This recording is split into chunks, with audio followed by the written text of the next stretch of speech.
वो घटना जिसने बदल दी पूरी जिंदगी।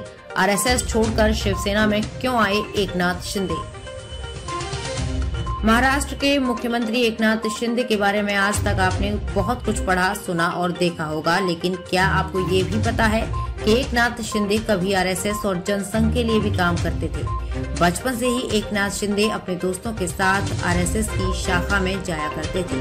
वो जनसंघ के लिए भी काम करते थे और प्रचार करते थे। इस काम में उनकी अपनी एक अलग दोस्तों की टोली थी। मुख्यमंत्री एकनाथ शिंदे के ऐसे ही एक बचपन के दोस्त पोपट धोत्रे से ऑनलाइन ने बातचीत की। धोत्रे ने शिंदे के आरएसएस ज्वाइन करने और छोड़ने की पूरी कहानी हमारे साथ साझा की, जो बेहद दिलचस्प है। ये बात 70 के दशक की है। शिंदे के अंदर हिंदुत्व की जो विचारधारा है, उसकी बुनियाद आरएसएस की शाखा को माना जाता है। धोत्रे ने बताया कि 8-10 साल की उम्र से ही वो और आरएसएस की इस शाखा में जाते थे, जहां हिंदू धर्म और हिंदुत्व के लिए अच्छी बातें सिखाई जाती थी। धोत्रे ने बताया कि पहले हम सब आरएसएस और जनसंघ के लिए काम कर रहे थे। बाद में इंदिरा गांधी को हराने के लिए जनता दल का गठन हुआ। इसमें भी जनसंघ अपना समर्थन दे रहा था।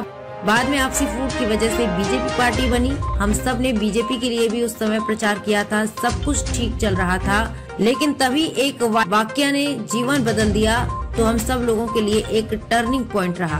पोपट धोत्रे ने एकनाथ शिंदे के जनसंघ छोड़ने और शिवसेना ज्वाइन करने के पीछे की बड़ी दिलचस्प कहानी बताई। ये मामला 70 के दशक का है। उन्होंने बताया कि उनका एक हिंदू दोस्त था जो कि एक मुसलमान लड़की से प्यार करता था और उससे शादी कर ली थी। लड़की के घर वालों ने एकनाथ शिंदे के दोस्त का धर्म परिवर्तन कराकर उसे मुसलमान बना दिया था।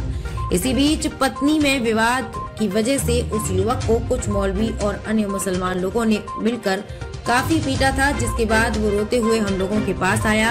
हमने उससे कहा कि हम तो तुम्हें आज तक मुस्लिम समझते थे। फिर उसने कहा कि नहीं, मैं मुस्लिम नहीं हूँ, मैं एक हिंदू हूँ, लेकिन इन लोगों ने मुझे जबरदस्ती मुसलमान बनाया है। उस समय तक हम सभी लोग जनसंघ के लिए काम करते थे। मामला हिंदू और हिंदुत्व से जुड़ा होने की वजह से हम तत्कालीन थाने जिला के बीजेपी अध्यक्ष के पास गए। हमें उम्मीद थी कि वो इस मामले का कोई हल जरूर निकालेंगे।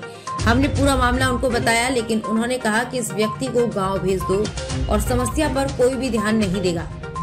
धोत्रे ने बताया कि जब ये जवाब सुनकर हम सब हैरान थे, क्योंकि हमें आरएसएस और जनसंघ में हिंदू धर्म और हिंदुत्व के लिए मर मिटने की शिक्षा दी जाती थी, लेकिन यहाँ एक हिंदू पर हुए अत्याचार पर बीजेपी के नेता जरा भी गंभीर नजर नहीं आए थे।